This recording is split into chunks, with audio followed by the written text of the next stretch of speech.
So for a second, is Ross Birkinshaw here? Okay, I'll knock him out with 2 fucking fingers.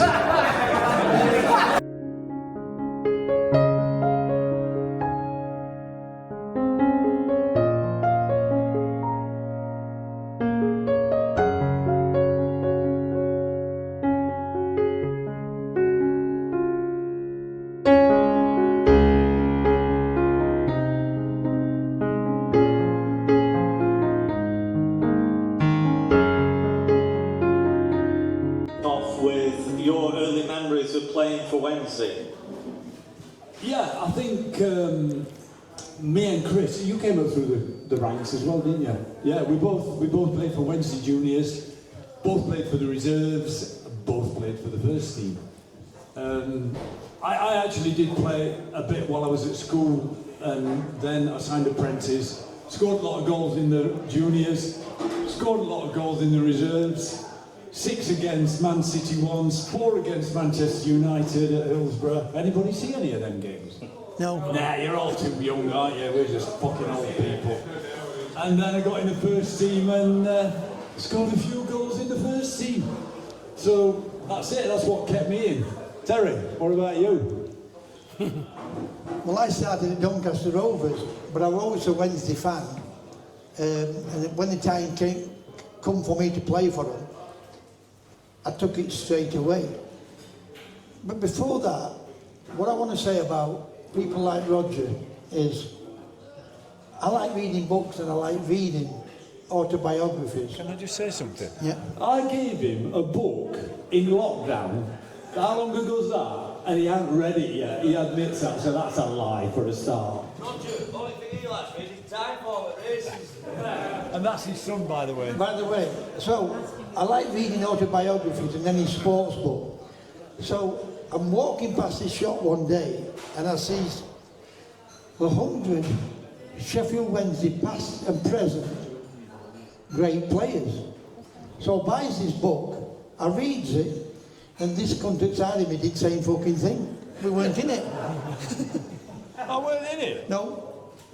Must have been a rip-off. Oh, were Chris in it? But I'm only joking, but... You got a bite there, didn't you? I really thought you meant that. No, so when the time come for me to play at Sheffield Wednesday, Maurice Setters, who was my first manager, signed me as a kid at Doncaster Rovers. And I was playing at Southampton. I got a bad injury at Forest. And then I moved to Southampton. And I got a phone call from Maurice to go and play. Would I come and play for Sheffield Wednesday? But we got to the quarter-final of the FA Cup. That was 79 when Arsenal beat Man United in the final. And they were very lucky, Arsenal, that year to get to the final, because we played them in the quarter-final. We're winning 1-0. There's about 10 minutes to go, and Terry Curran had tipped the ball. You know where they used to come out at the players' entrance at Dell? He come to the near post, he tipped it, the ball ran straight across, dropped down. 9 times out of 10 it drops to the other side.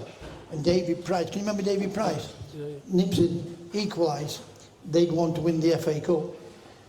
But I said to Maurice, I'll come, but I'm not going to come and if we get to the final, it's going to be after the League Cup final. We got to the League Cup final against Forest. And then I met Jack in Josephine's. No. Rockefellers at Leeds. We played Leeds in semi-final of the Cup. And I met Jack up there and I said to him, I'll definitely come, but I'll only come after the League Cup final because I wanted to play at Wembley. And that's how I came to play for Sheffield Wednesday. Okay, and turning to you, Chris. Obviously, a lifelong Wednesdayite, so for you to join the club that you'd supported from being a youngster, how thrilling was that? Well, absolutely unbelievable. I mean, seeing Jack Whittam here tonight, I mean, I saw Jack play, score his goals against Burnley when we hammered Burnley. Was it 7-4, something like that? 7-0, yeah. Seeing Johnny Fantham. I went to see Peter Eustace today in the home in Bakewell. One of my heroes as a young supporter. I used to go and watch Sheffield Wednesday away as a schoolboy. I always remember, if you remember Wings Band on the Run album, I got that when it first out and I sold it for 50 pence to buy a ticket to go on a bus from town centre to go to watch Wednesday away at Preston. So I've followed the team before they played for it, and then obviously to play for the team has been unbelievable. And as Rodger says, in those days we were coming through the juniors and playing in the reserves and getting into the first team. It was really a massive achievement to do that. And the people that you were playing against were Irish, Scottish, Welsh players in those days, or local lads. Mel, you know, Mel's one of the great young local prospects of products of the Wednesday youth system, and we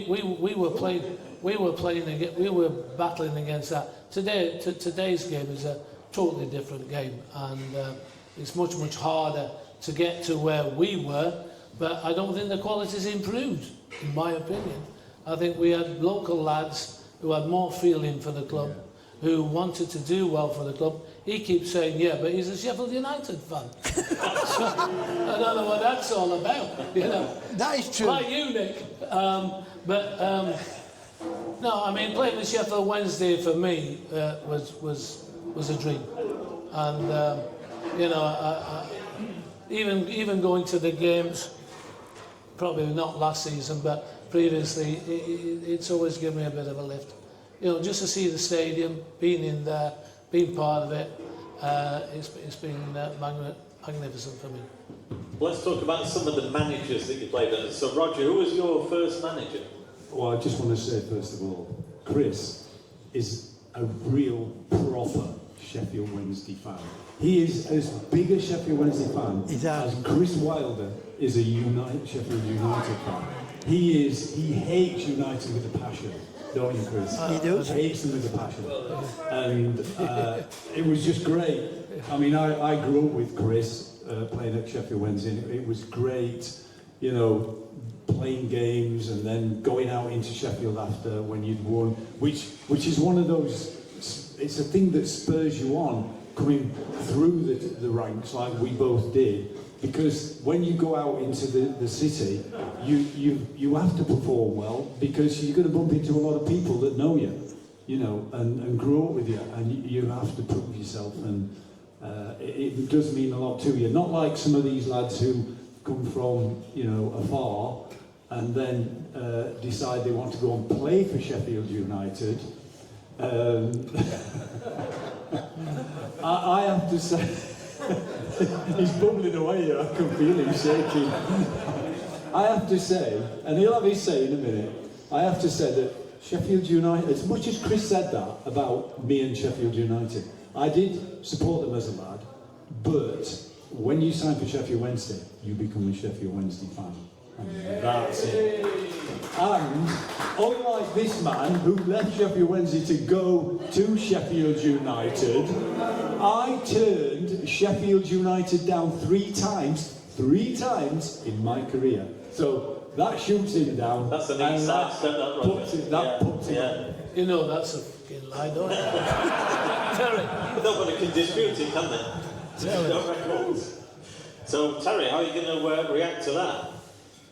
Well, how I will react to that. Anybody. I hear players back in my day. I earned some fantastic money me in football. I really did. I earned £1,000 a week at Everton. I earned £400 a week at Sheffield Wednesday, which were £300 through the club and £100 through the papers. And I remember him when he was signing the contract. And he talked about his dad, but he was asking me about the contract. I said, go and ask him for 300 quid, because that's what I got. And they said, oh, you lying twat. So I showed him my wage packet, you know. So I did earn good money in football. I listened to him today back when we were playing. When I was playing at Wednesday, I was earning 400 quid a week. Keegan was playing at Liverpool, earning 425 quid. But going back to the United thing, you know, my name's not Terry. I've got a brother called Terry. Oh, we're him that played for United. Yeah. It might as well have been. Like that, Bill. I wish I had been. I've been seeing him play for United. But this really is a really true story. I was telling you about it, weren't I, Ryan? And my contract had expired. My brother wanted to buy this nightclub, and he came to me and said, "Will you lend me £33,000?" And you're going to ask me why 33? Because that's what the building was in Shipley. He bought this bar, and he called it Mississippi. But he used to go out with anybody remember that Viv Nickel won the Littlewoods Pools? Spence. So he came to my house and said, "Nick, will you lend me this money to buy this club?" I said, "Yeah, but I don't want you spending that money on her, because Viv, all you got from Viv Nicholson was spend. And he said, "He paid me back, and he's doing well with it." But my contract was expiring. So Jack had pulled me in and he said to me, he said, "What are you looking for?" I said, "I'm looking for £11,000 and you to pay the tax on it and £500 a week." And he said to me, I'll give you the 500 quid, I'll give you the £11,000, but I'm not paying the tax on it. So I said to Jack, "Now listen to me careful, Jack," because I used to wind Jack up like mad, didn't I? I did used to wind him up. And we used to wind you up. Yeah. So anyway, so Jack said to me, I'm not going to pay the tax on the £11,000. I said, "Jack, listen to me carefully. Not Porterfield didn't want me, though. He signed Colin Morris and Tony Towner. So he got his two wingers. But it was Reggie Brearley one. Had tapped me up and said to me, "We'll give you £50,000 and £500 a week if you come and sign for us." So I said to Jack, "Listen, Jack, they've offered me £50,000 signing on," and he said to me, "Take it." Because he thought I was lying to him. He said, "Take it." So I said, "Okay." So what was the hotel here in town? Station Hotel, was it? The Victoria Hotel? Victoria. So there's about 10, 12 people round this table, from the FA. Because that's when the first time when you went to a tribunal and they put the fee on the table. And Sheffield United had offered £100,000 for me, and Jack wanted £500,000. And it finished up, it was £100,000. So Jack kicked the table, bang, and the table went flying, and all those people just shot back. So Jack says, "I'll fucking give you that, fucking pay the tax on that." I said, "Too late now, Jack, I've already told them I'm signing." And that's the reason why I signed.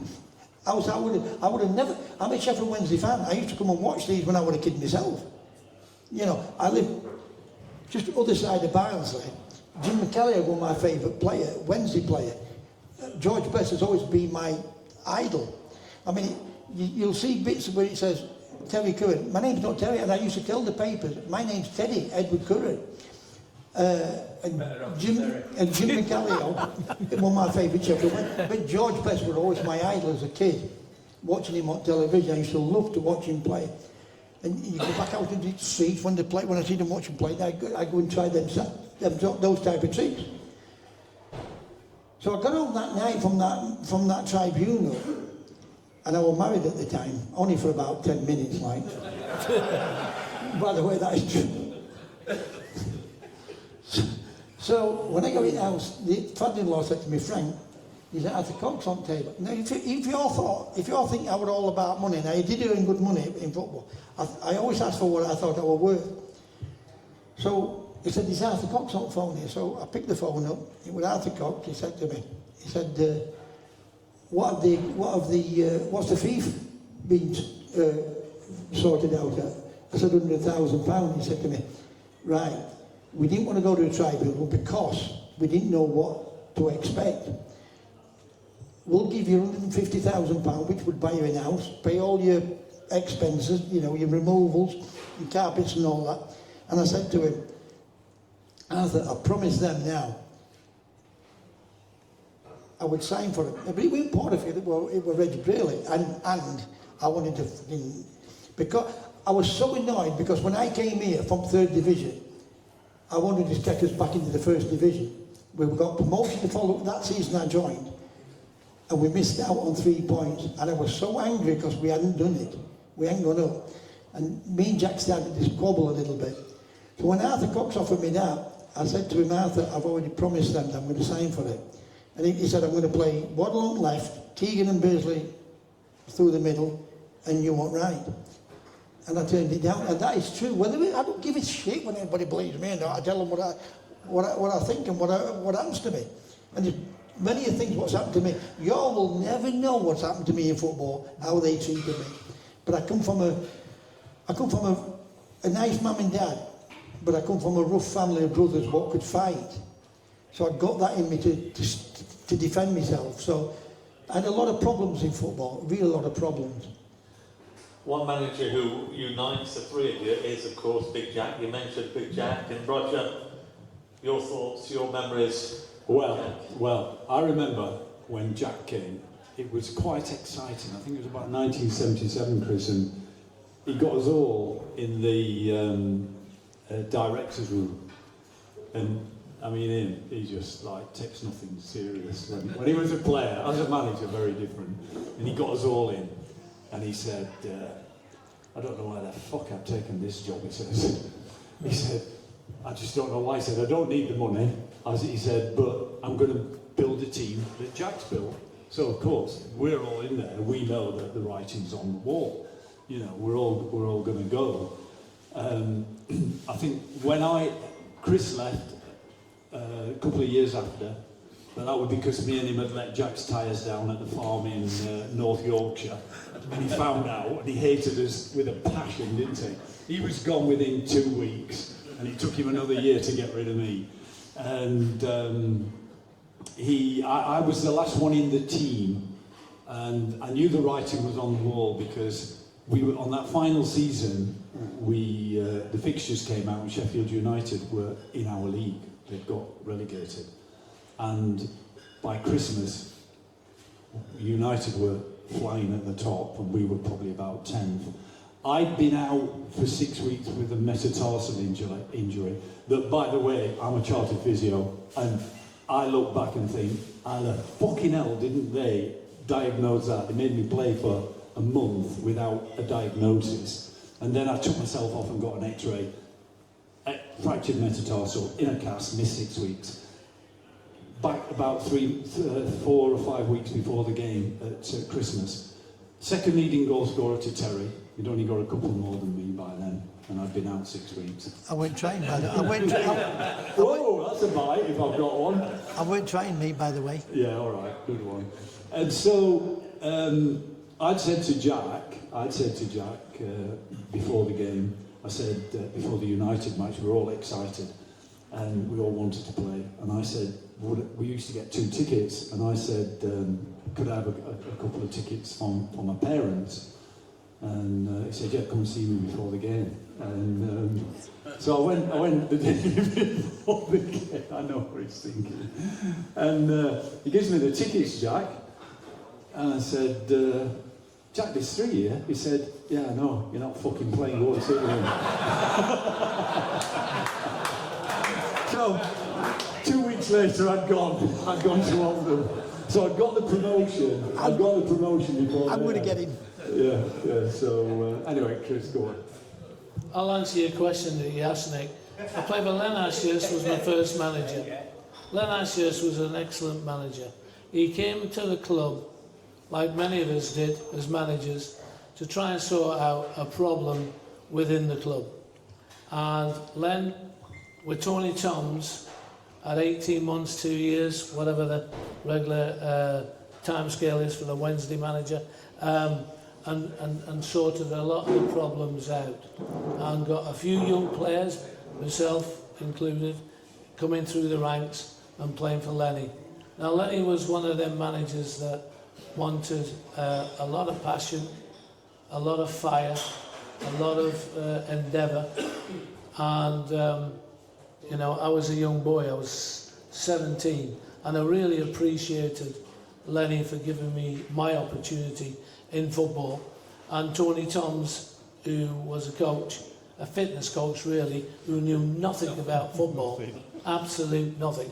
His main job on a Saturday was to nick, believe it or not, the kicking balls from the home team and get them in the basket and take back to the club. And you'd be training the following week with balls from Port Vale or Gillingham or Bury FC. That's how things were bad in those days. But Lenny was you know, he was a tough taskmaster, and he gave him a debut. Jack Charlton came. Jack was one of them people, you know, his record is second to none. He's a tremendous manager. He was playing with sweepers, in front sweeper, well before sweepers were playing behind two centre halves, and Jack really carried on from a solid base to do so great. And then Howard came into the club and lifted it to another level, took it in the Premier League. Players like Mel, you know, excelled under Howard, and the club really went into the top league at the time and really did well. And I played under Howard when I returned. And it's had some great managers over the years, and like every club, it's had some bad times as well. Roger, you mentioned about the incident with the letting the tyres down. You've got to tell us a bit more about that. Let's get it right, because he'll, you know. Jack took us to the farm. The weather was thick snow. Training ground was rock hard, so we went up to Middleton up in North Yorkshire. So the first night there, we're all absolutely hammered in a small village with jockeys. They were all jockeys in the on the night. We got Dave Cusatts and all them boys, Hugh Dowds, and big drinkers and all that. And in those days, drinking was a big culture in football. And then on the night time, Jack invited us down to the following night down to his farm, down to the local pub to play darts and dominoes with the locals. Well, we were fucking pissed off with that. You know, we played there. Bell rings at 10:20, bar closed. We had to go. Me and Rodger were staying down away from Jack's farm in a bed and breakfast down the bottom. So we go out and we're thinking, you know, look at the fucking time. It's 10:30. You know, what are we going to do here? Snow everywhere. So we decided to go back to the pub. So we go back to the pub, knock on the door. The woman opens a little window and says, close. Yeah, but there's people in here. Yeah, locals. So she said, well, can we get a drink? Well, we can get you a bottle of something. So we got a bottle of sherry. I mean, port. So we get this port and we're swigging this port. We're not big drinkers in them days. And we're walking around and we thought, let's go up to the farm and see the fucking boys up there, like, don't we? So we're walking up the farm, and as we're going up to the farm in these snowy fields, this big Land Rover comes hurtling up the thing, and all the lights are shining everywhere. So we dive to the floor in the snow, me and him, with a bottle of port, and it drives past, goes up. Little do we know that we'd been spotted, but they didn't know who we were. So we go up to the farm and we let Jack's tyres down, didn't we? Ian Porterfield's tyres down, and Tony Toms, who put snow in his fucking petrol tank. So then we go back down, we're pissed as farts, and we go back down to the B&B next day, and we're just sitting there in the morning having our breakfast, and they came down and they were in steaming. He nearly knocked the door in, Jack. He was absolutely fuming. Because this guy had said, I saw two lads walking through the farm, dive on the floor, but he obviously didn't know who we were. No, it was Jack. But Jack did. We just denied it. Jack guessed it. And we did what you have to do in these circumstances. Deny everything. Tony Toms had told us that. Well, Tony Toms, one of his biggest things is never, unless you get caught doing it, deny it. And he was talking about birds, by the way. And so we denied it for years. Yeah. For years we denied it. And but he always knew. We always think. And he got rid of you. Thought he knew. No, I fucked off because he didn't give me. I wanted to go to Sunderland. They didn't get rid of me. But he always knew it was me and him. But I did tell him. I bumped into him. I bumped into him many years later, so I wanted him to sign something. And I had to say to him, because Terry had always told me that Jack didn't like me. Didn't like me as a player. Is that right? Yeah, because you had a few arguments with him. The thing is with Jack was let me just finish this and then you can tell. And then, because if we don't, we'll never get this mic off him. And I went to this, it was at the Wortley Arms, he was doing a bit of a speech, and I said to him, I had to ask him, I said, Jack, you didn't really like me, did you? He went, I like you as a lad, but I didn't like you as a player. He said, and that's why I had to get rid of you. Which is fair enough, because you're not every manager's cup of tea. So I did find that in the end, and he'll just elaborate on this when we were at Wednesday. But I just want to dispel something about him there, big boy, big Mel. Before he sticks his oar in, he always says he was the worst. He was our apprentice. He used to clean our boots if we ever found him. They were filthy, weren't they, Chris? Filthy. He used to come at Christmas, nice clean pair of boots, and we used to go, he goes, he was expecting a tip, he'd say, yeah, don't smoke in bed, Mel. You know. And then he slowly does, which he probably does now. By the way, Hang on, this is our show, not yours, shut up. you two were the tightest bastards. We were, Mel. We were. You only breathe in yours. We only reward hard work. And we don't apologise for that. We made you what you were. Yeah. We toughened you. No, you forget. Toughened you. On the last thing with Jack, is a number of years further down the line, Kevin Moran's testimonial dinner in Manchester, Piccadilly Hotel. All the lads were there from Man United, all on the table for Kevin, Irish players, bang, bang, bang. Who's the top man? Jack Charlton, Irish manager. I haven't seen Jack probably since the day I left Sheffield Wednesday. You're talking about 6, 7, 8 years.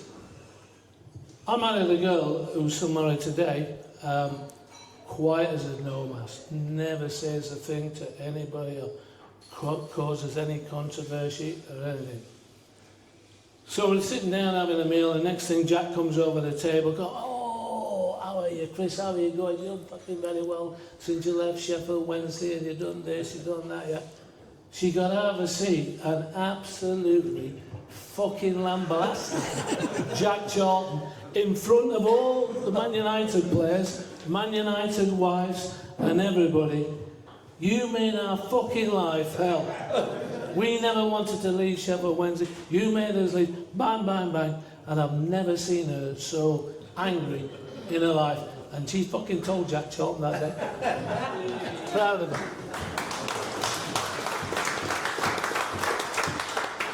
Unlike Terry Curran, who went for money to United. Terry. Well, on Jack's, there'll be some young lads in here what never saw me playing. I was bought by some of the best managers in this country. You're right, Terry. Cloughie, he bought me as a young kid, and he said I was the best young player he's ever signed. Howard Kendall turned around and said, he always wants the ball and he never rides on the football field. And if he wouldn't have signed for us, I would have got sacked. What Jack turned around and fucking said, this cunt, I would have knocked his fucking head off. And he nearly did melt, didn't he? But going back to these two, when I say Chris has changed, him and Rodger was the biggest twats. You talk about Wimbledon. They have changed. No, Chris has, because he went to manager, and managers do change. They get a bit more, Two-faced. Where Rodger's 71, and he's not changed. He's still like a 15-year-old kid. But one day, I get this phone call from these two. We were staying overnight, get this. Yeah, we were staying over in Southend, and these two are pissing about. Phones me up. T, come down at room. So I goes down at room. He's in this fucking shower. It's Chris. So Chris is in the shower. Rodger then goes upstairs and throws a bucket of water on my bed, so my bed is absolutely wet through. This is at 10 o'clock at night, about 9:45. Then he comes back down. He comes out, and he was madly in love. I know I've told this before, but he was madly in love. Fiona Bruce. No, Anna Ford. Anna Ford. So he's got the towel around him. We're watching the television, and he takes the towel off, and he goes, he puts his dick towards television, and then he jumps back. He said, I've always loved that bird, and I always wanted to do that too. That's a true story, that, isn't it? He got a shock off of the screen. Yeah, true story. But, unbelievable. But he hasn't changed. He's changed a little bit but he was as bad as him. They were the worst in the dressing room for pissing about. No, we weren't. Tim. Yes, you were. No, we weren't. We got into a lot of trouble now and again. Oh, we did.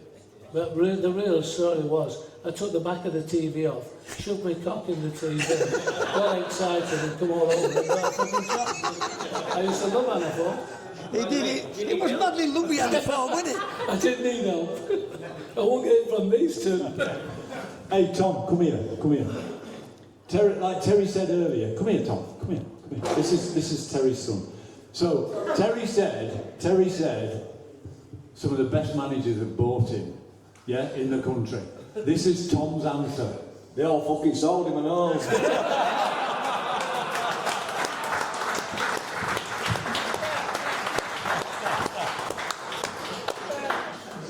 And my two kids don't have to take the piss out of me. Not one of my managers sold me. I would always tapped up. And I like to bet, so if I lost my money, then I moved on. But that's the only time I went for money, if I were gambling, and sometimes I was gambling too heavy. Sorry, I got that video, don't worry about it. Come on, Nick. So we're talking about Jack Charlton still. Yeah, Terry, your say about Jack and the story that Mel talks about as well, the scrap that you had with him. Well, what had happened, somebody must have got injured. I think he'd lost a bit of faith. What had happened? I must have been suspended, because I was hardly injured at Wednesday, but I must have been suspended.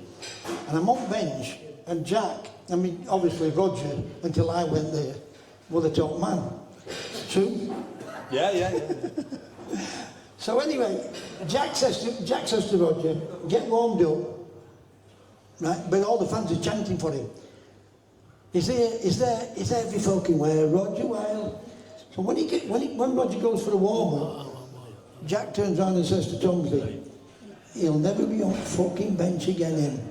And I told you this years later, didn't I, about him? Jack always wanted a big goalkeeper, and he always wanted a big centre forward. I want a goalkeeper. No, but Chris was. Yeah, and Chris went and he fetched Bobbin. Yeah. Right? I mean, I only played I only played a few games with you too. About 6 months. Yeah. And he moved. But it was such a lovely lad. I liked Jack, but I didn't like the way how we played football. I really didn't like the way how we played football. He would just, boom, get it up there. You chase it, and we'll get results. And I didn't like that. I thought, well, that Leeds team, they were a great Leeds team, and I thought we would play that same type of football, but we never did. But so anyway, as a kid, I were always an inside forward. And Morris Setter put me on wing. We had at Doncaster, we had Mickey Elwes, who we sold to Preston. Good striker. Big Brendan Callaghan and Peter Kitchen, and they played me on right wing. And that's how I became a winger, and I hated playing at wing. And anyway, somebody got injured, and he played me through middle. Not as a centre forward, but as an inside forward. And we scored. I started to score goals.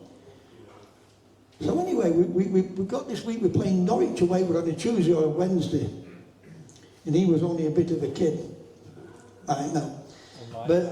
And so cheeky. Just reminded me of myself, because as a kid like him, you know, I was the same type of thing, always got something to say. So remember that sheepskin coat he had, Jack? He'd never had that off his back. So he came into the gym. We only a small gym at Sheffield Wednesday, weren't it, at Hillsborough. So he came in and he said to me, you playing on fucking wing tomorrow? I said, I'm not. I said, I'm playing through middle, or I'm not playing. So I could see him getting madder. And he starts walking up. He said, I'm fucking telling you you're playing on wing. I said, no, play Gordon Owen. Well, these called going Muppet, didn't you? All the John Pearce and Mel Smithy and all that, because they were all kids. And they used to go, I said, no, I said, play Muppet on wing, I'm not playing. Anyway, he said, when I tell you you're playing on fucking wing, you're playing on wing. And I could see him taking his coat off. And when he gets to me, I mean, he tells the story, but this is the story. When he gets to me, he throws a punch. I mean, if he'd have caught me, he'd have knocked me smack against the fucking wall. He throws a punch and I ducks, and I grabbed hold of him, picks him up, and because of his weight, he's taking me back. Right? So all players jump in, and I could see through everybody's legs. I mean, he went a fat cunt then. But him, I could see him through his legs saying, "Eat him fucking Jack," because he wanted to get his team. Eat him fucking Jack. True story, that is true. What about the one with the greyhound? I'm going to tell the true story about that greyhound, because he always goes on about this greyhound. As a young kid, he got in his bonus, if he played, he got a bonus. Anyway, we bought this greyhound, me, Jack and Andy McCulloch. Right? And Harry Crapper, who was trainer at Sheffield, this dog was called Spiral Please. We paid £800 for it. So Jack said, they said, we can get this dog from Ireland, it's a good dog. Never won a fucking race. Never won a race. So Harry Crapper said to me, he's done his ankle, can you get any infrared on it? Busy couldn't hear, no, don't worry about it. So I go straight down for it, takes the dog up to the ground, goes into treatment room, and Mel's on treatment room. And I said to John, can you give this some infrared?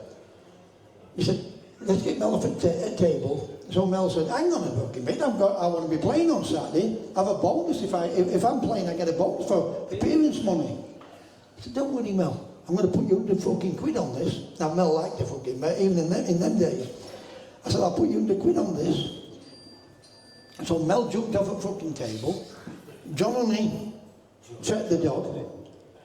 The dog ran on the Friday, finished last. Mel didn't play, so he didn't get any bonus out of the dog losing, and he didn't get any fucking bonus on Saturday because he didn't play, and we won. Worst fucking dog I've ever seen. I'm sorry, I know that you were vocal in your support of Rodger to Jack. You weren't afraid to voice your opinion. What were you saying to Jack about Rodger? Listen, I don't stick up for anybody. He was always not bad trouble. He was always in trouble at school, but not just being cheeky. And I went into school. I said, "Get out of school. Get out of that classroom. If you don't want people to, if you don't learn, do not stop people." So I would never stick up for. We could have played back to back, because with that type of play where we understood what each other did and what other people did, we could have played back to back. And I liked Andy, and Andy was Jack's favourite, but I did like Andy. Different type of player was it. I mean, if we did play together in training, we took the piss in training out of people, didn't we? We used to really take the piss. Not in a way that nasty. No, but skillful, yeah. And so we could have, but Jack said, you can't play together. I said, why can't we play together? And he always annoyed me because he was a natural goal scorer. And I had scored goals as a kid, but they put me out on wing. And I was making more chances than scoring. So I know we could have played together. And he said, yeah, why won't you play us together? And he just said, I want a big centre forward up there. And that's what he was like. And when he said something, it was his way or no way.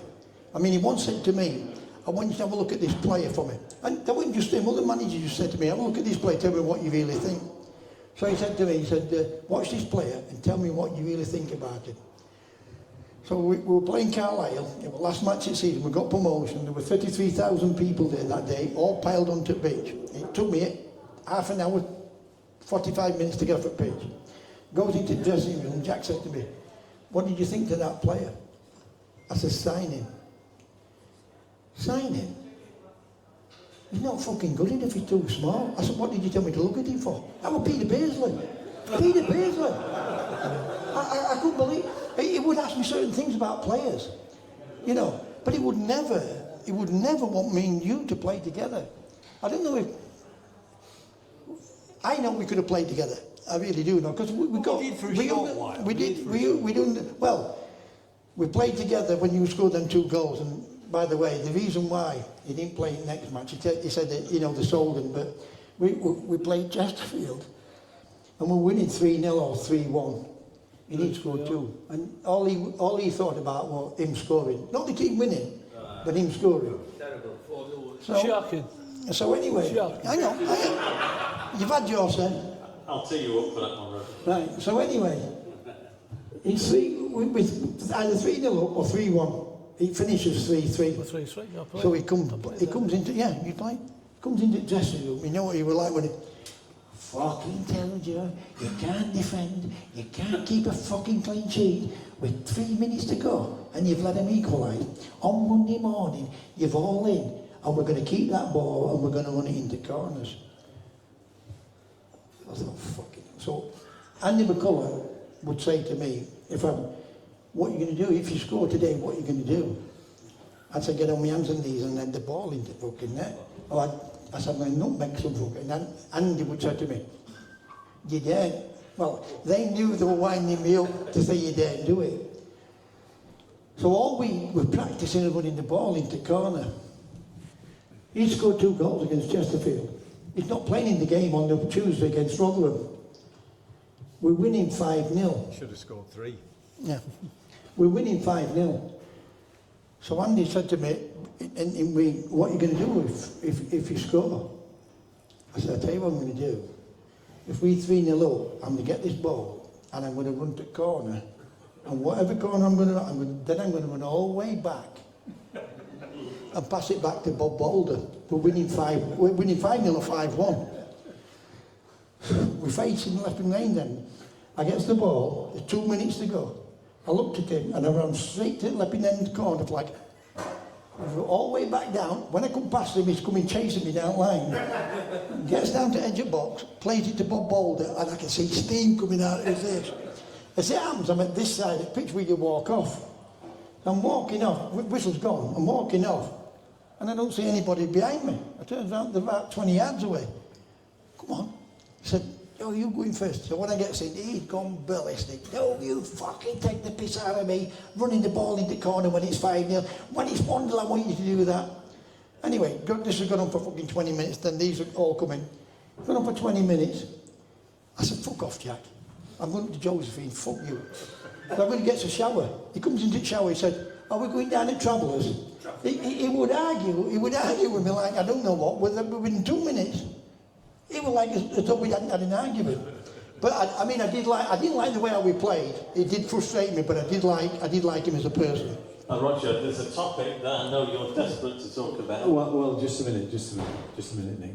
So, in essence, just to sum it up, why me and Chris left Sheffield Wednesday. Chris went on to play over 300 games for Sunderland in the Premier League, and then 70-odd games for Manchester United in the Premier League. You've got to be a good goalkeeper to do that. And I went on to score another 130 goals after leaving Sheffield Wednesday. And we both would have stayed at Sheffield Wednesday all our careers and never signed for Sheffield United.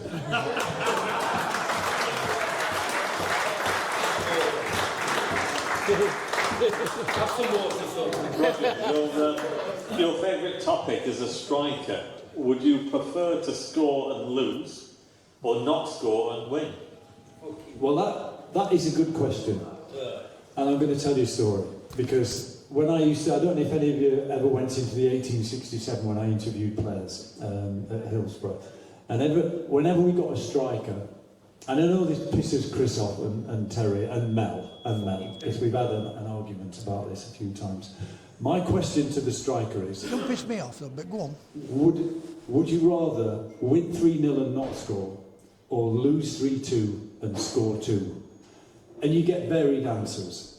Some will say, win 3-0, it's a team, which, yeah, you want to win, but you want to score as a striker, because if your team is winning as a striker and you're not scoring goals, and Jack, you might agree or disagree with this. I think I've asked you this question, but I can't remember what you said. But we'll ask you. you're going to get dropped, even if you're at the top of the league. If you're up front, you're not scoring goals, you're going to get dropped. He's going to want goals. So I always said I would rather win 3-0, lose 3-2 and score 2. And just to back this up, no, because if I'm scoring 2 goals and he has let 3 in, if he's let 3 in as a defender, what's the gaffer going to say? Where were you, Mel? Where were you? So, and just to prove my point from a personal perspective, I played for 20 years as a pro. I never got 1 relegation. I never got 1 promotion as a player. But I played in every league, and what got me there was scoring goals.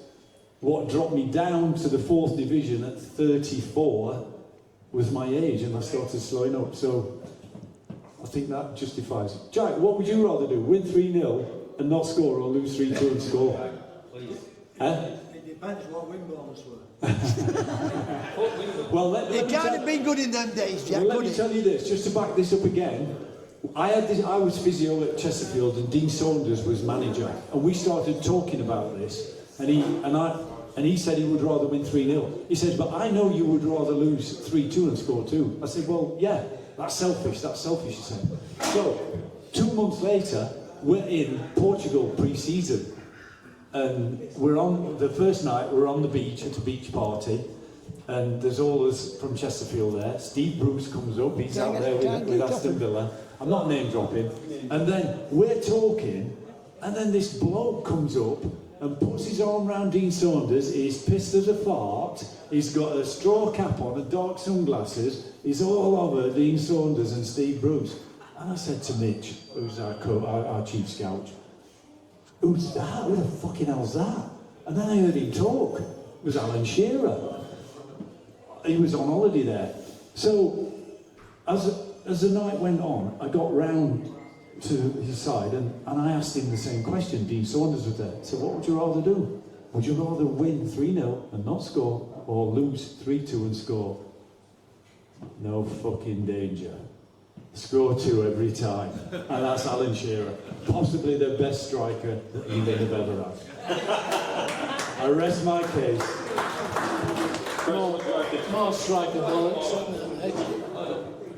You want a striker up front. What do you think to that? We've told you, if this is our show, shut up, Melvin. Football's about voicing opinion. Yeah. That's bollocks what you're on about. You're right. You're right. Help me out. You're a goalkeeper. 100%. You want a striker that scores, but also the team wins. Thank you. 100%. So We're going to have a break shortly, but before we do, Rodger, I'd like you to tell us about the time that Jack went missing. when's my fucking question? We've had enough of these two. We've had all this bollocks. Well done, Chris. Do you know that? Were you there? I want to win about Sheffield Wednesday. Not these shite. Well done, Fuck's sake. I love that. Yeah, this is my favourite story about Jack.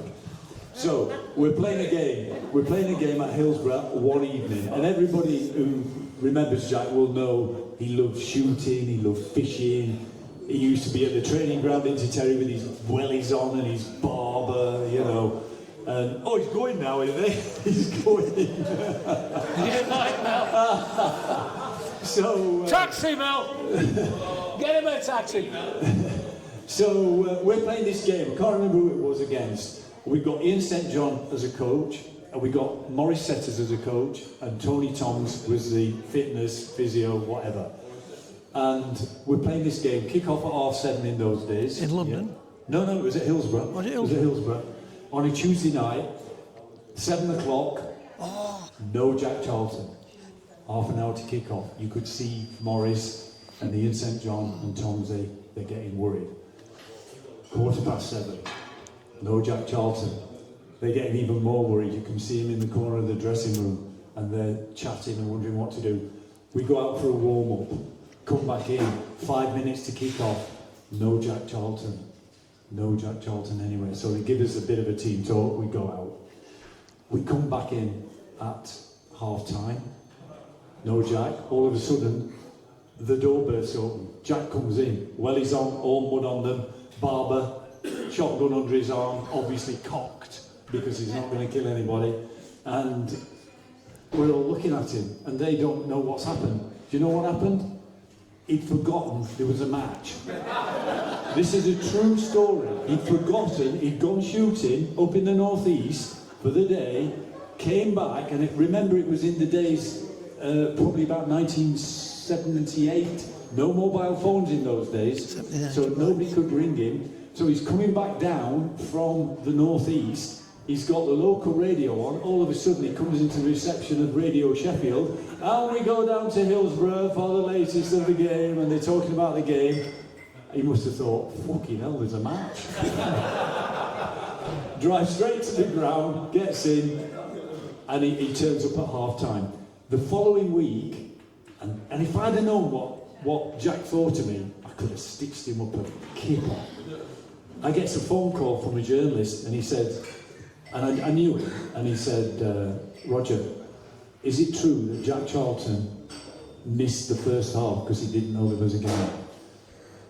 And me being the lovely lad that I am, and looked after Jack, and would never go against managers, I said, no, no, that's not true.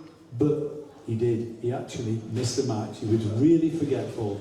I mean, these days, if that happened, the manager would get the sack without any shadow of a doubt. Would you agree, Chris? I love it. I never did it. Well, let's give the final word to Chris, because we'll get Mardy.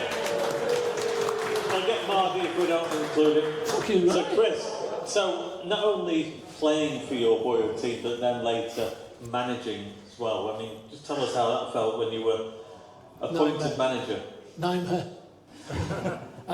Well, it was a difficult time. I was managing a team that was 14 points clear of League Two, and my accountant at the time was Wednesday director, and asked me if I'd be interested in the position. Obviously, I would be. Cut a long story short, your heart rules your head, and I came to Wednesday. I was only here 2 weeks, and I thought, what have I done? I left a team at Hartlepool who trained extremely hard every day of the week, played on Saturday, home or away, go and attack, go and win games, scoring goals, winning games. And they came to a place where the very first day the physio came to see me and said, look, there's 6 players here, they won't be able to train most of the week, one won't train all week, but I'll get him fit for Saturday. There you go. And I thought, fucking hell, what's this all about? First game was Norwich away, top of the league, Nigel Worthington, 3-0, Coochie gets sent off. Second game, home, live on Sky, Portsmouth, once again, top of the league, top 2, get beat 2-1, and it was just an absolute nightmare.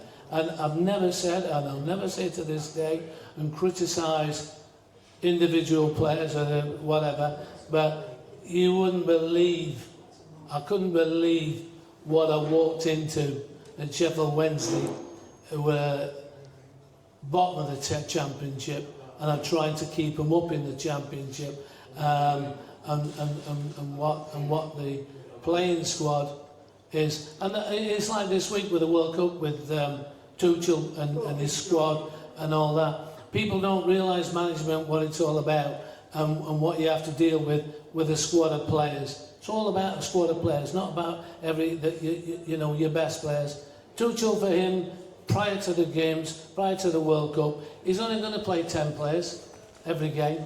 1 or 2 might change over injury or whatever. You've got 14 other players who ain't going to get a game. And I think from him, he's not picked all the superstars who are going to be on the bench and not playing, because not easy to manage players who don't play. It's the players that don't play that you have to manage and keep happy and keep them going. And some of these superstars are twats and hard to manage and hard to keep going. So from his word of the squad, but it caught up with him when certain players were injured, not injured, playing with injuries, not played many games last season and whatever. And he got himself, I think he'd got himself caught up.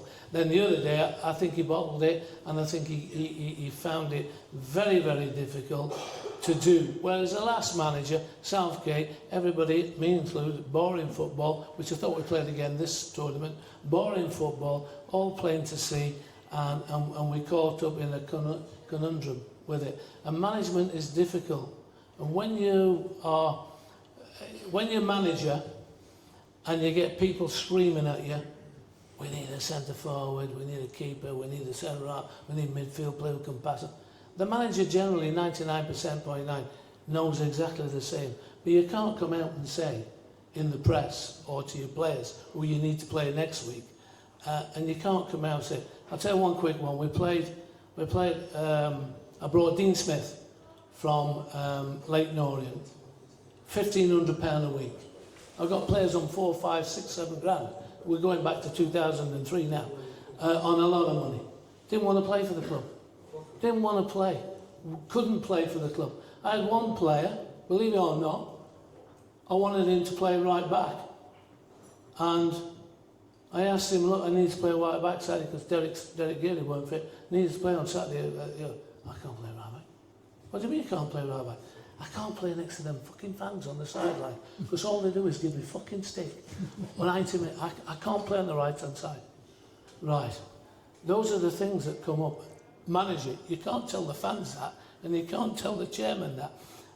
So you have all these conundrums as a manager. So this guy in this first half of this game is absolutely hammering Dean Smith. Now Dean Smith, I got for Leighton Orient £1,500 a week because that's all we got to bring somebody in. And Dean Smith, at the end of the season, got voted as one of the best defenders in League One, blah, blah, blah, about it, but that's immaterial. He's given it all the way off for first half, so I thought, fucking hell. I told to Colby, I said, I've fucking had enough of this. So I walked over to him and said, listen, let me just tell you something. I wanted to fucking sign John Terry. But John Terry ain't going to drop down to League One. He ain't going to come down here for 1,500 quid a week. He's on 25, 30 grand a week. So what do you fucking want me to do? What do I do? I have nobody. I had nobody who as a centre-back would head the ball. I had nobody who would fucking be strong and powerful as a defender. So I brought him to the club. That's why he's fucking playing. And all the other guys, oh, fucking hell, well said, Chris, well said. But that's what you get as manager. As manager. You can't tell the fans everything about what's happening behind the scenes. But when I came to Sheffield Wednesday, it was fucking horrific. Absolutely horrific behind the scenes. And it was an uphill battle, trying to bring players in on loan to try and replace players who couldn't fucking trade. I had one player, we played Sheffield United, and we went 1-0 up in the first half. In fact, we were leading at half-time 1-0. And they were top of the league, Sheffield United, with all that blimey. I had one player, I had him on loan the day before, Taylor. And I got him from Derby on loan. And we were going at half-time, and I got this other player, I won't name him, and I got this other player fucking crying because he'd got a little scratch on his ankle. And I got Taylor with fucking blood pouring out of his sock. And I said to the physio, what's happening? He said, well, Taylor's going to carry on. He don't want to go out for the second half. And that's what you're fucking working with, you know?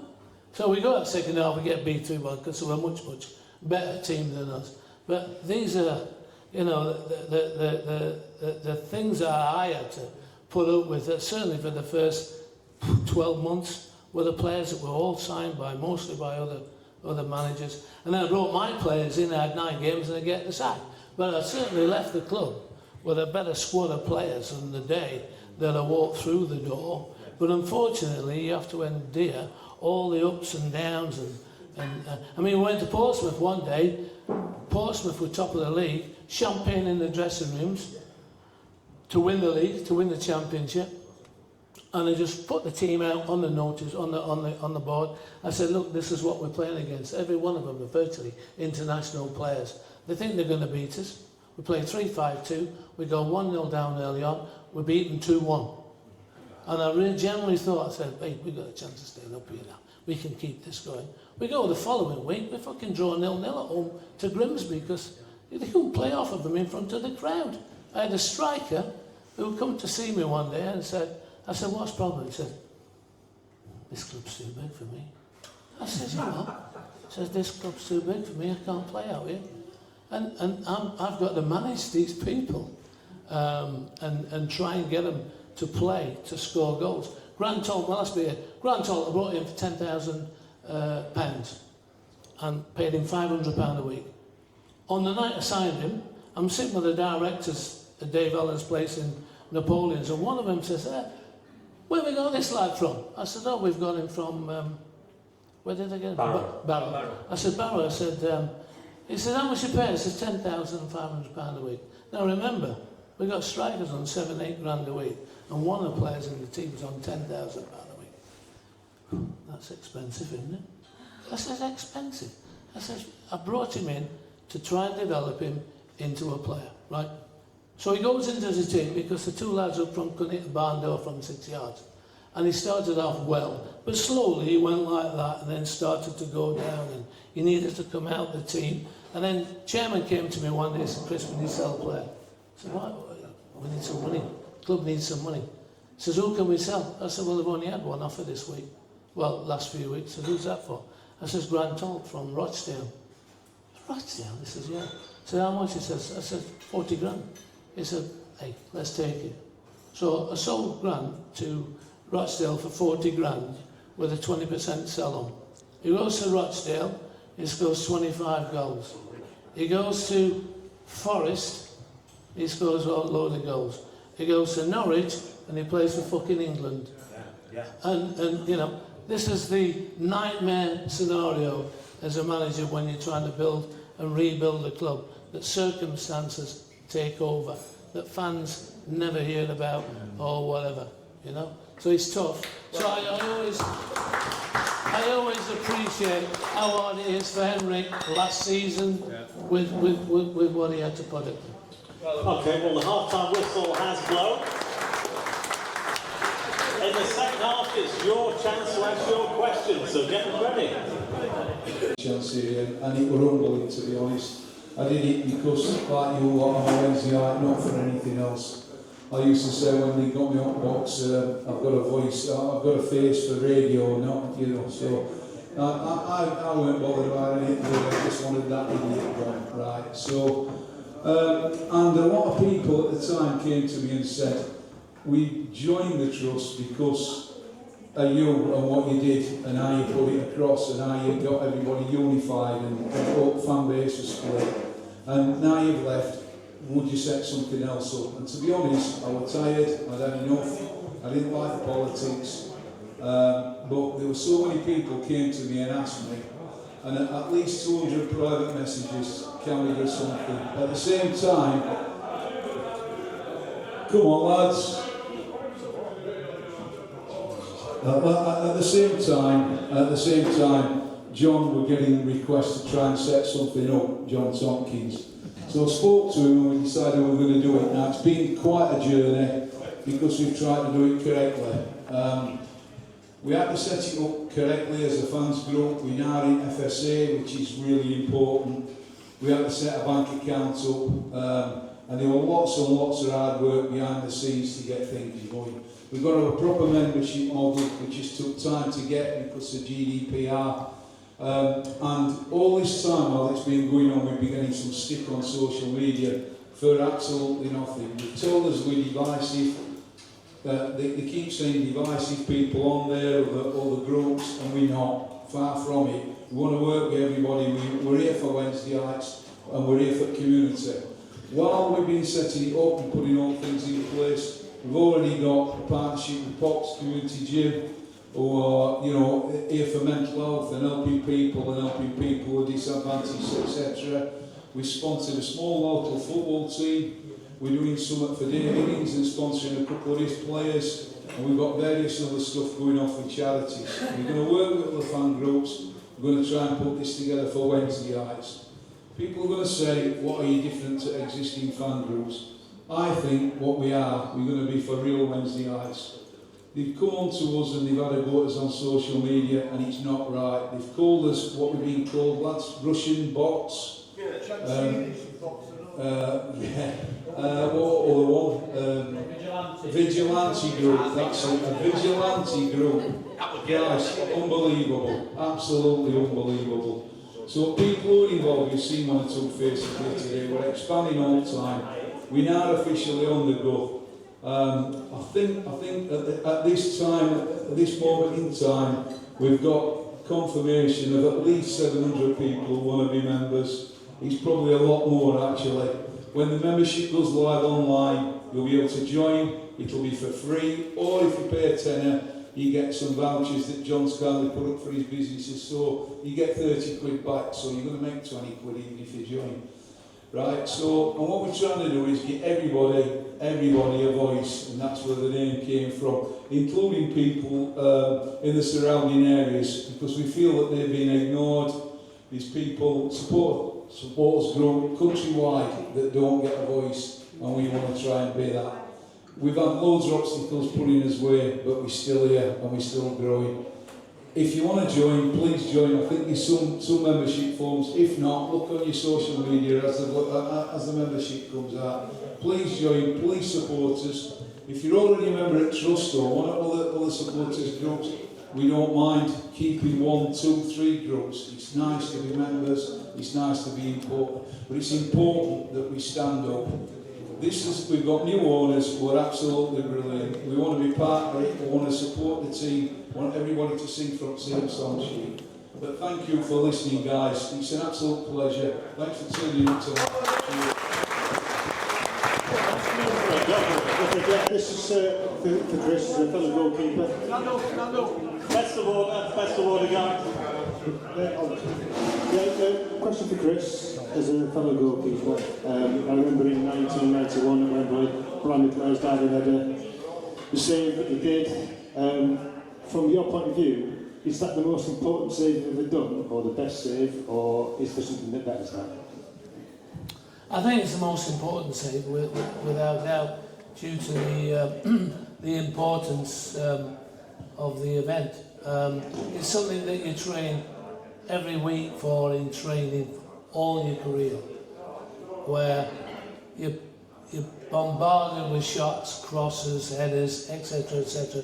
You make them saves through the week, and it's strange you've asked that question, because only the other day I was walking my dog, and as you do, you think things over. And my very first game, or my league debut for Wednesday, was in about 1977, and at the Leppings Lane end, I saved a header very similar to that, tipping it over the bar, and we drew 0-0. And because I was thinking of that, I then reminded about the save, the most important save that people remember is the League Cup final. So, you know, it's amazing that, you know, you couldn't think of a bigger game for it to be. Just to reiterate what Ian's been saying regarding this Wednesday action, I joined the Trust 2, 3, 4 years ago. I think it's a great thing to be in, and if everybody stays friendly in all the different groups and everybody has an opinion like we all have, I think it'd be a massive thing for us to get involved in. So I'm fully supportive of what it's about. And it's only about one thing. It's trying to get our football club back where it used to be, or should be, or at least bet above the shite across the city.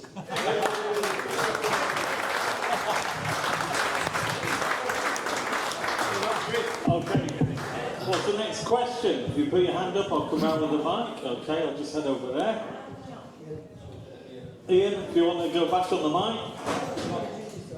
Back on, I'll give it again once, yeah. Rodger, I've spoken to you before, and probably of all the players that I've seen, and unfortunately for me, I'm nearly your age, I've seen a lot of players, right? You look a lot older. You're my favourite player all the time. And do you know what? I'm my favourite player as well. and scored the best goal I've ever seen at Wolves. And I've spoken to you about it again. Yes. Can you tell me what it felt like to drop down in front of that South Bank when you scored that goal, please? Did you win? Unbelievable. When you score a goal like that, it's as good, or almost as good, as sex. With not your wife. I'm joking. Hey, don't you say anything. That was the goal. I remember the ball coming across. We were drawing 1-1, last few minutes. Sheffield Wednesday fans going right back on that. What is it, a corner? It was just full. And the ball came over, far post, because that's where good strikers go, like that lad who scored against England. Messi, far post, lad's there, all on his own.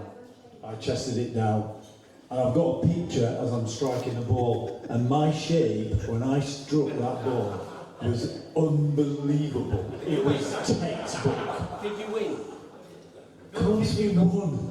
You know, you just don't score goals and lose. If you score as many goals as I did, you're on the winning side more times than you're lose. Hey? You know, the defenders like you pissing about and getting a draw. Yeah, and best thing ever. Fantastic. I remembered it, and, you know, God bless him, they're all running there. That's what I like about that picture. They're all running towards me, the lads. So pleased. You've got little Eric Potts, who used to disappear up his own arse before he even crossed it. But I loved Eric. Then you got Mick Prendergast there running towards me, and Jeff Johnson. Fantastic. Greatest feeling ever. And especially in front of them Wednesday fans. Fantastic. Yes. Just to add on to that story there. They're available to buy, Roger. You forgot the plug. And just to add on to that story, we came back from Wolves that night. I was only 17, and towards the end of the game, a guy called Steve Kinden, who was a very powerful Stevie. 6'1", 6'2", Stevie. power bang. He hit me like a train. I've never felt being hit with a dead leg on the pitch. Anyhow, so we win 2-1. We're going back. And as you do all these lads in them days, where are we going? So we went out to Josephine's when we got back. I went home. No, he did it. Because you lived in Stellington with me. And I always remember that night in Josephine's, because my leg was fucking killing me like that. Asking the barmaid, not for a lager, but for a fucking pack of ice, to put ice on my thigh, on my leg, because we're at home again on Saturday, and I didn't want to miss that game. So we had a great night, great win, and a good night as well. It's a great question, by the way. Okay, we've got a question here on the far side. Jack, Jack. I'm showing my age now, but I was fortunate enough to be at Hillsborough that great day in August in 1968 when we beat Man United. So was I. 5-4. Yeah. They were obviously European champions. They got all their big hitters, Law, Best, Charlton. They were 4-2 up, and we came back and beat them 5-4. Should have been 6-4 because we don't wrong with that goal that Don Megson scored and got disallowed. You officially have gone down in record books as scoring an hat-trick. I still think the one that's been credited to Nobby Styles' own goal would have gone in anyway. You got your head to, because they weren't big enough to keep it out. But it's gone down as an own goal. But I think that you got 4 that day. What's your take on it? Well, no. The only reason I've always thought I've got 4 is because I've got a cutting. Got it on my phone now. That Eric Taylor released the following morning. And it says that in Sheffield Wednesday's record books, that goal will be credited to me. I've still got it, I've kept it, I photographed it and kept it. It was only when Keith Farnsworth wrote his book on Sheffield Wednesday that it came to my attention that it was only down in the record books as 3.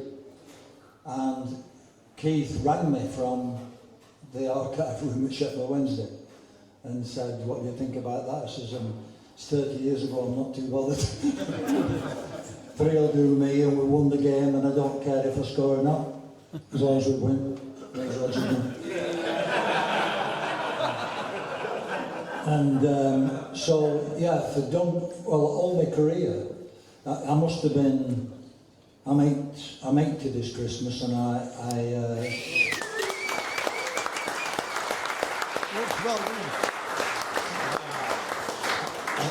it must have been, I don't know when Keith wrote his book, I must have been in the mid-50s by the time I found out it was in the record books as 3.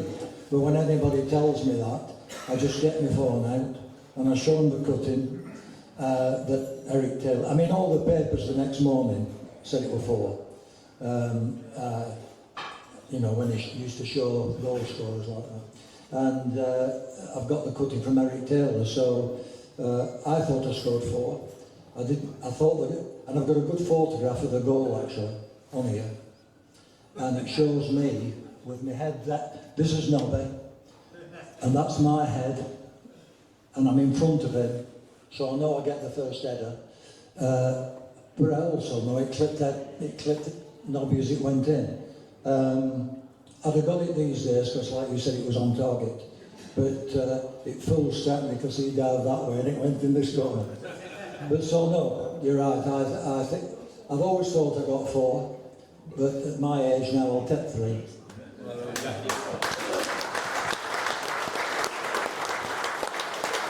Well, Jack, while you've got the mic, we've got to talk about the fact that Wednesday, up until the national side winning in Mexico the other week, Wednesday were the previous English team to win there, and you played in that game. What are your memories of that game?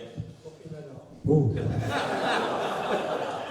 Do you know, when the draw was made and we realised we were playing Mexico in the Aztec,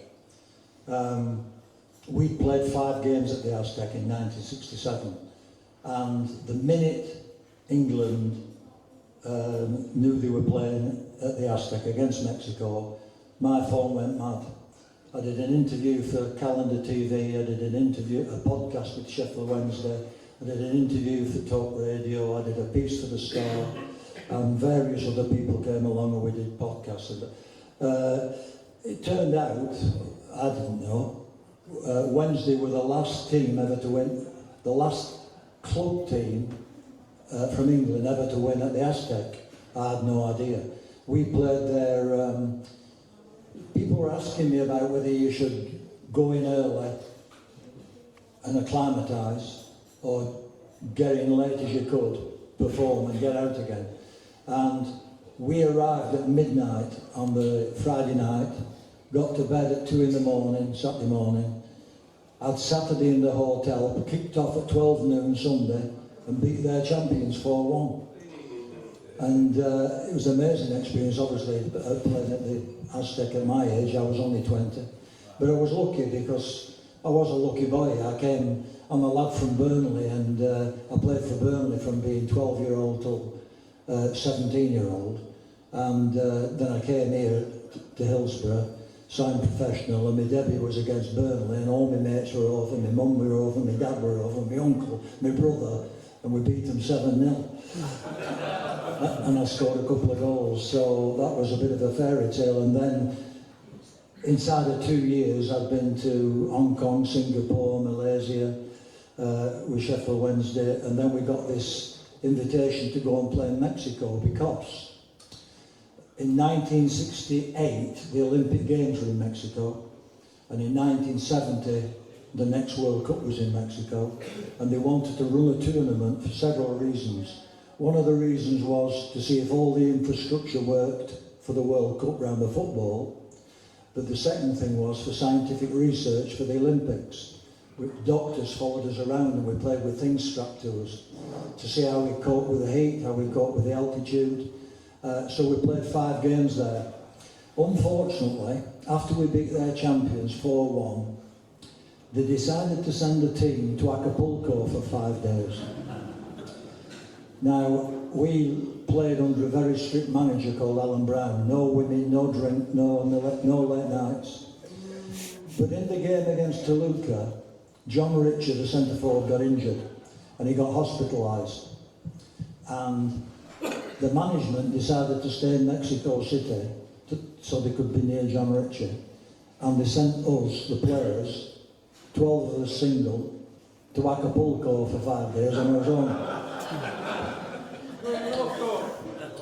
We never won another match. We drew one.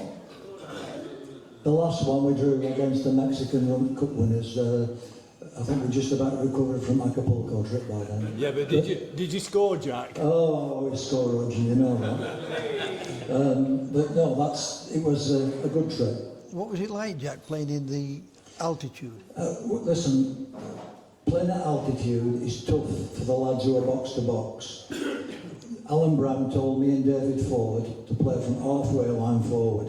And if you were a sprinter, as the Olympics proved 1 year later, if you were a sprinter, those conditions were fantastic.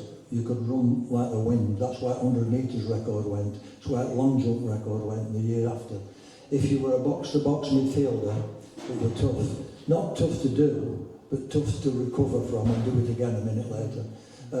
The heat, well listen, you could get the heat anywhere you play. I played in Hong Kong and Kuala Lumpur and Singapore, and it was absolutely boiling.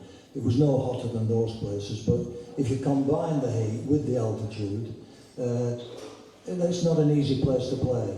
And I mean, I know what England went through, because when we played their champions, the second game we played the Mexican national side, and there were 60,000 there, and for some reason they don't like English people.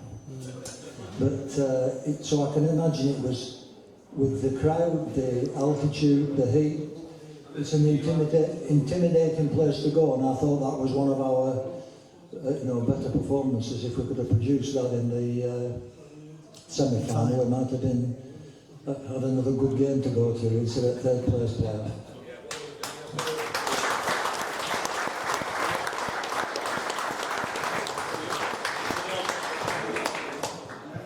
Okay, we'll go on to the next question, and we'll just get through the middle. Question for Terry. Terry, for those of us that were lucky enough to be at the Lane in April 1980, can you talk us through your thought process before you set off, as you scored it, and after to celebrate?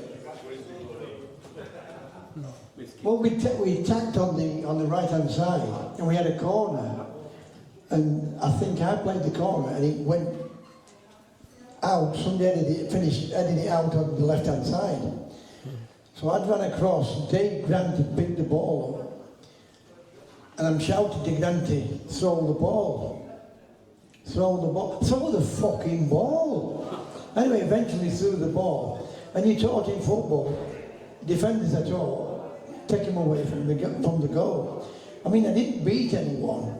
I mean, people always ask me, it's a great goal because of the circumstances being Sheffield United. And first time we played them in years. And obviously beating in the first game 4-0 and then getting a draw at the Bramall Lane. I can remember they're sending me away from the goal. And as I'm going away, there's Sabella behind me, Tony Kenworthy, and Les Strong, I think it's Les Strong. Anyway, as I'm pulling away from the goal, from the byline, I can see there's a gap, and that's when I accelerated. And I thought to myself, if I catch hold of this, I've got a chance. And you know, whether you play golf, tennis, squat, when you hit that ball, cricket, when you hit that ball, you hear it ping. And when I hit it, I felt it. I knew it was going to fly. And it went in. It turned out to be an unbelievable goal. Andy McCulloch didn't play that day. And as I'm coming off after the game, Andy said, Jack's going absolutely ballistic with you. He said, I've told him when he gets there, pass that fucking ball back to the full back so he can put it in. And he said, what's he doing? I fucking told him, what's he doing? What a fucking goal that is. You know, but I mean, that was Jack. But it was a good goal in that sense because of the importance of the game, and it will always go down in my lifetime as a great goal for Sheffield Wednesday. And as a supporter, I've seen some absolutely unworldly goals for Sheffield Wednesday, some great players down there. But, and I'm not going off it, but I always say this, the best goal I ever scored was for Forest. I beat 3 men, I saw the goalkeeper, and I wish I could get hold of it. I chipped it, and it went right into the top corner. And that's when Fulham had signed Rodney Marsh and George Best. And Best was in the far stand, stood up, started clapping, and I turned round, and Cloughy stood up clapping. And you're not getting anything better than that, George Best and Brian Clough. And after that game, we're in the players' lounge, George come up to me and said, "You are some fucking playing man, aren't you?" And so, such as that thing, I'll never forget, because I've been with teams that won great things. I got 2 bad injuries, one at Forest, one at Everton. Both went on to win league titles, FA Cup, European Cup, Cup Winners' Cup. So I missed out on them with the 2 bad injuries. But that goal that day, in front of George Best and Cloughy, will always go down in my book as winning an FA Cup, a league title, or the European Cup. Okay, we've got a Wednesday out here called Melvin. He wants to ask you a question. Yeah, absolutely. First of all, magnificent footballers, all of you. It's been a great night. I just want to ask Chris a question, right? When he was the manager of Sheffield Wednesday, I know you've gone into it early on, but the players that you fetched in, right? Do you know how much money they're on a week as a manager? Because I think this day and age, I don't think the managers know what they're on. Is the fucking sporting directors or whatever, or people who fetch them in. So I don't think they've got a clue. Did you know Sheffield Wednesday? Because you came there and I used to watch, I did watch Jack. But I watched you 3 and you were magnificent. When you got the manager's job, I fucking loved it. I thought, yes, here we go. They shit on you, they crapped on you. But did you know about the wages, Chris? Yeah, I knew about the wages. I know it was a championship club, ex-Premier League. The stories that were told by Alan Sykes, who was the CEO in the early part, was unbelievable. Yeah, I knew the wages. And, you know, sometimes a manager is like human nature. If you say somebody's earning 10 grand a week, you expect more than the guy who's on £900 a week. But it doesn't necessarily mean that the 10 grand a week is better than the £900 a week.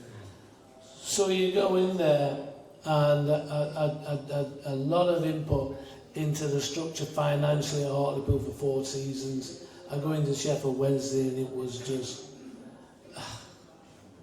you know, explosive to what I've been used to and what I'm getting off on the pitch from players. I mean, I remember we had we had a player on loan from a higher club, and he did well for us.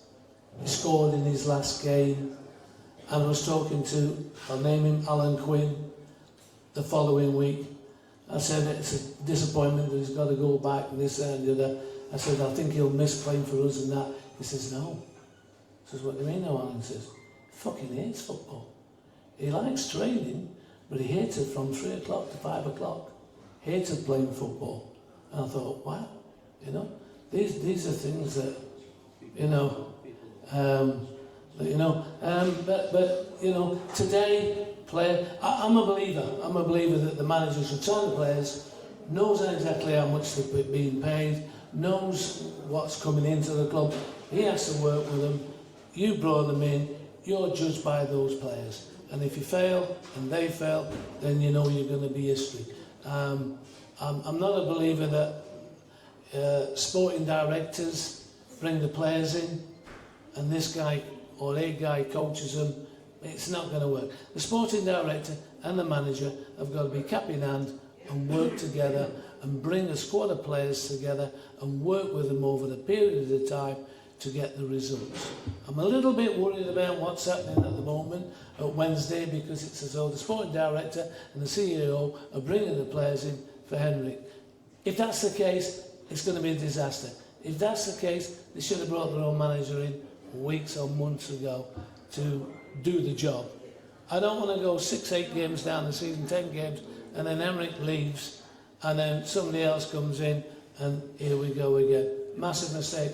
I'm hoping I'm wrong, but I think they should have either gone with Henrik and he goes with it and he brings the players in, but I don't think he's bringing the players, some of these players in, and Henrik will possibly lose his job and somebody else will come in. It can become awkward, very awkward. Another one, Chris, another quick one for all of you. Apprenticeship or academy? Well, I'll tell you something bigger than that. Why we don't win World Cups? Why we are not a tough nation? I looked at Argentina in their singing of the national anthem. Absolute passion, desire, commitment, anger. Coaching staff, exactly the same. Our boys are fucking nice boys. Sing a little bit. Our manager never sang nothing. You go out onto the pitch, first ball goes up to Anderson, tackle from behind, smashing him from behind the back, right? We're too fucking soft, right? We're too soft in academies.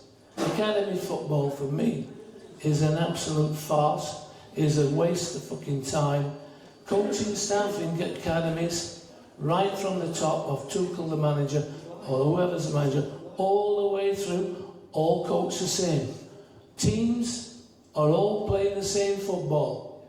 All playing the same football on Saturday afternoons. You can go to a non-league game and they're playing like Manchester City, rolling the ball out the back, trying to play through, absolute garbage, etc. And the biggest thing for me, it's boring to watch. It's boring to watch. And for me, I want, well, I'm probably a bit too old now, but if I was running a football club, I want my boys at 6, 7, 8, 9 years of age fucking winning games. Winning football, winning games, gaining desire, wanting commitment, wanting to do this. And I want the coach to tell my boy, you need to do this, you need to do that. My grandson, my son takes his boy in every year from 9, 10, 11, 12. I said, son, they're telling you what you want to fucking hear. They're telling you what you want to hear. Then you come to 16 and then they go, bang, away you go. I said, listen, I want to go in with you and I want to listen to them say to you, that I will say to them, well, what are you going to do about my grandson? How are you going to make him better? If he's not good at this, how are you going to make him better? How are you going to do it? Ask questions, because they don't like questions. They don't like people asking questions. And we are a nation of building up. We're playing continental football, but not as good as the continental teams. Argentina are nowhere near, I don't think, as good as us, but we're nowhere near as good as them, how they play the football. And we won, my opinion again, we beat Mexico because first 25 minutes, we never had the ball in our half. He kicked it long, Pickford. They were putting balls in behind. They were getting the balls in their half, and they were pressing. And they never had a shot at goal, Mexico, in the first 25 minutes, or before that crap restaurant drinking thing. They never had a shot at goal. And we're on top from the word go. We were on top and winning 1-0. We should have continued to go on top, take 1 or 2 players off, put Rashford, put somebody else on, put Watkins up front, etc., etc. But keep on the front foot. But no. And his head says it's in our DNA that we can't keep the ball when we're not winning. It's bollocks. Absolute bollocks. Sheffield Wednesday, my opinion again, I may as well say it while I'm in it. Sheffield Wednesday need Howard Wilkinson type manager to come into the club now, and did what Howard did all those years back on the back of Len Asher's, Jack John, and run the football club and play the football like that. And get us out this league early and into championship and move on. My last thing is, I mentor managers. And I was mentoring a manager, still do, in League One. He'd had success in League Two, in League One, got into playoffs, lost in playoffs, won a cup and everything else. And I said to his coaching staff, one pre-season 2 years ago, I said, what would happen in League One if Wimbledon were in League One, how they used to play? How would Wimbledon do in League One next season? And to a man, all said they'll fucking romp the league. Because players today can't fucking defend, players today can't head a ball, they can't handle pressure, and when the ball's stuck in behind them, they make mistakes. Society's no bollocks. And I thought to myself, why don't you play like that next season and you'll win the league and you'll be in the championship and move on. But the problem is, coaches are frightened today to play a different way than what they think the top people think the way the game should be played. I'm fed up of going to watch football games and there's never been a shot on goal in 30 minutes in a half. It's not entertaining. Not entertaining. I want fast, attacking, high pressure, football, shots, crosses, and especially when you've got the money to get the players in to do it. And that's why we won't win a World Cup, in my opinion, because at the bottom level, all the way through, is all the fucking same, boring.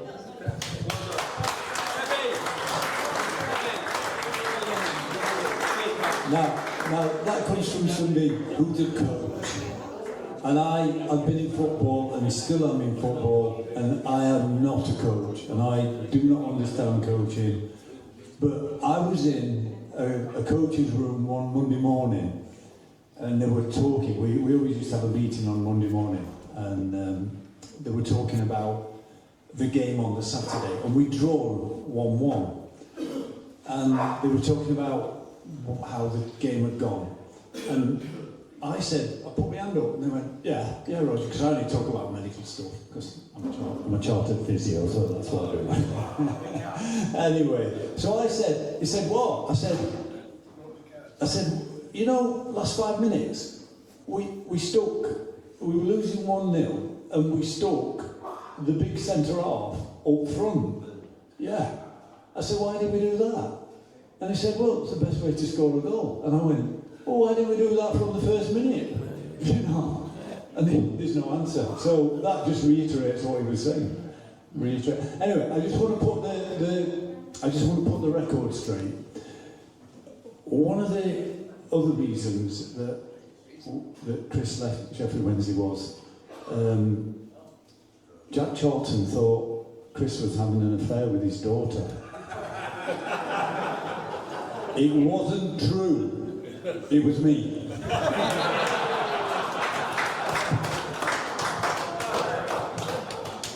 Okay, we've got another question anyway. His face.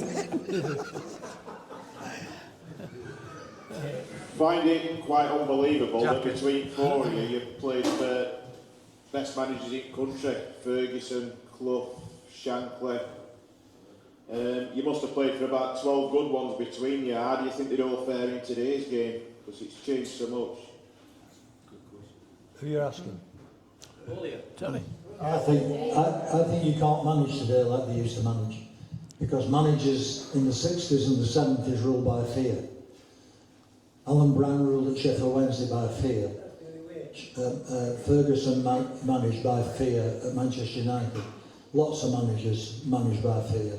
The reason they managed by fear is that we knew as players they could ruin our career. And when we were on 40 quid a week, which we were at Sheffield Wednesday in 1966, you couldn't afford to have your career ruined. And not only that, managers had complete autonomy of the clubs. They decided who came in, who they signed, how much they got paid, whether they played you or dropped you, who they took on tours. It's not like that anymore. And the other thing is that I've seen managers physically attack people in the 60s. Now, when they started to bring foreign players in, the foreign players wouldn't have had any of that, trust me, because that's not how they managed abroad, because they had coaches rather than managers abroad, right back into the 60s and 70s. So things changed completely. One manager I spoke to, just talking about what Chris has said to me, I was chief scout at quite a few clubs, and I was international scout at a club or two. And one manager said to me, I'm not going to choose the players we bring in because I never see them. Because I can't see them, because I'm with my team on a Saturday, I'm in with my team midweek when we've got a game, and I've got other things on and I hardly get to see any games.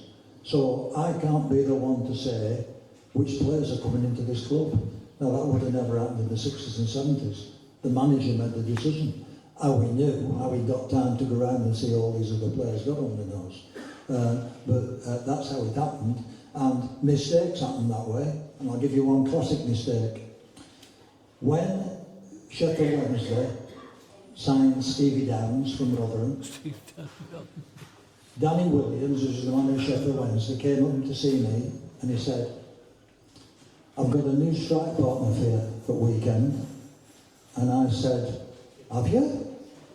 I knew, I read it in start.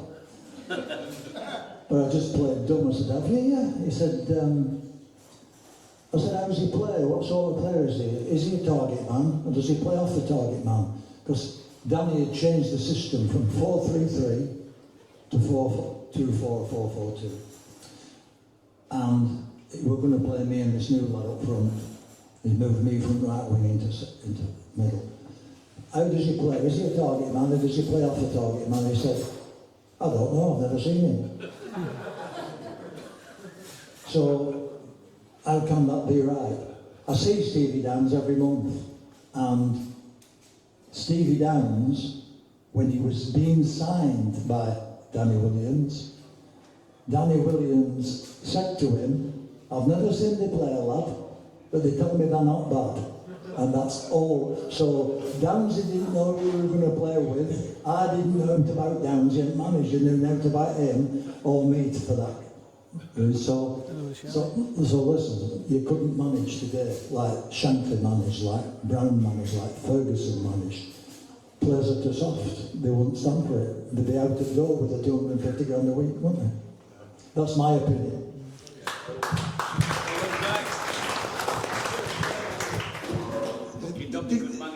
The game, they did try to manage me. I just wouldn't listen.